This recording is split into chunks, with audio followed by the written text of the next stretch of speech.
Assalamu alaikum. Walaikum assalam wa barakatuh. My question is regarding doing istikhara for nikah. How istikhara to be done and when it to be done, like prior to selection and when you get a proposal, and how many time it is to be done. Some say thrice, some say no, only once.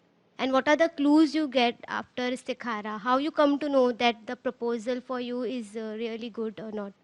I have one Sister, more question with this.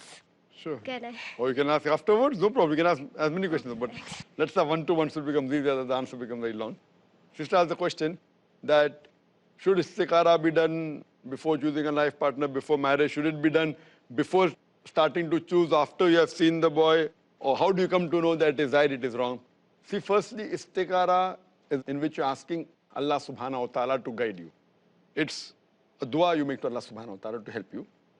And the Prophet did istikhara in many things. Even the thing which he knew was good, he did istikhara, asking Allah to guide.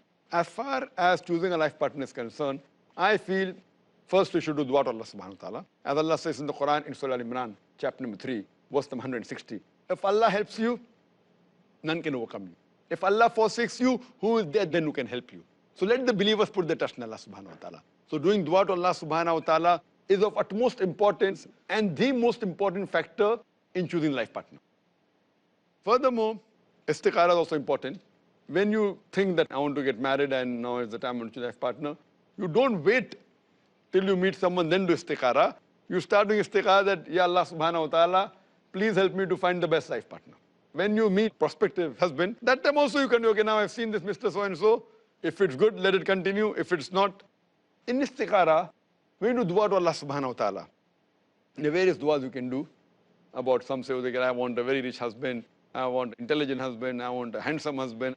Not haram, but as I said, best is to ask for a virtuous husband. And the dua that I know that I used to make before I was married, there was a time when, I was young, and I used to think that, no problem. Allah has given me that logical power. So कोई भी लड़की problem, no, so convince कर लेंगे ऐसा 3 दिन में. That was me when I was in college, thinking अरे वो तो problem कि Allah has given that power. And I knew that I had the power of arguing, I had the power of debating. So that was alhamdulillah, but now I'm using it for better cause for dawah. But then I realized that it's not always possible. So I prayed to Allah subhanahu wa ta'ala, give me a wife which is the best for me. Give me a virtuous wife and a wife which is best for me. Now I'm putting the ball in Allah's court. If I would say I want a wife which is beautiful, which is this, which is blah, blah, blah, blah, blah, fine. I'm saying virtuous because that's the hadith of the Prophet. But then putting the ball in Allah's court, that give me the wife which will be the best for me, rather than specifying what I want, is the ultimate.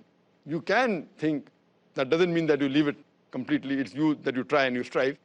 So, but natural should be a virtuous wife, should be on the lines of Quran, Sunnah, that is there. But the other factors that is there, which may not be that important, whether it be beauty, whether it be wealth, whether it be education, whether it be looks, all these will be the hands of Allah subhanahu wa ta'ala. Virtue is an important factor. Without that, it's out of the question.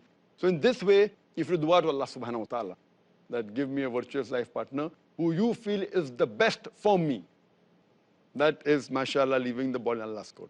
And then do istikhara, and that's the way I feel that you let Allah subhanahu wa ta'ala guide you. And regarding the second part of the question, that when you do istikhara, how do I come to know? How to do istikhara is important. Some people say, okay, open a Quran, and then you read on the left side of the Quran. If it's Jannah, then it is yes. If it is Jannah, it is no. If it's this, it's negative, positive. Where they get this from, I don't know. How do istikhara is given in the hadith, the various Sahih hadith. And it says that the Prophet Muhammad, he used to offer 2 rakat salah. And then read the dua for istikhara, which says that, I'm going in for so and so thing.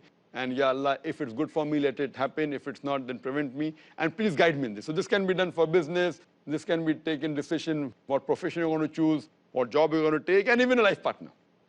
So when you do this, you're asking Allah subhanahu wa ta'ala to guide you in choosing the right life partner and help you. And when you read this dua, not that when you sleep, you see a green flag, that means yes, and a red flag means no. So then, okay, the dream has come. Oh, so this dream has to be interpreted. No, it's not like that. You ask Allah for help.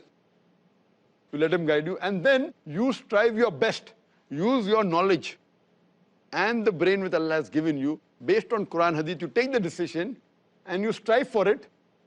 If there is obstruction, keep on striving. If there's more obstruction, doesn't happen, then you say, Alhamdulillah, Allah knows best. I thought it was good, but Allah didn't let it happen, alhamdulillah.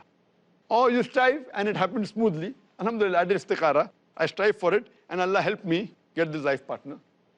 You may think, okay, that third boy that I saw, oh, he was the best. I tried a lot.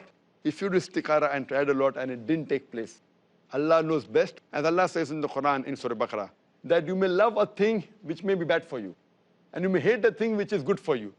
You don't know, but Allah knows. So in this way, what you think may be right, may be wrong. So when you do istikhara, you're asking Allah subhanahu wa ta'ala to guide you and to make it possible if it's good for you, and to prevent it if it's bad for you. Hope that answers the question, sister. Any sisters have any question?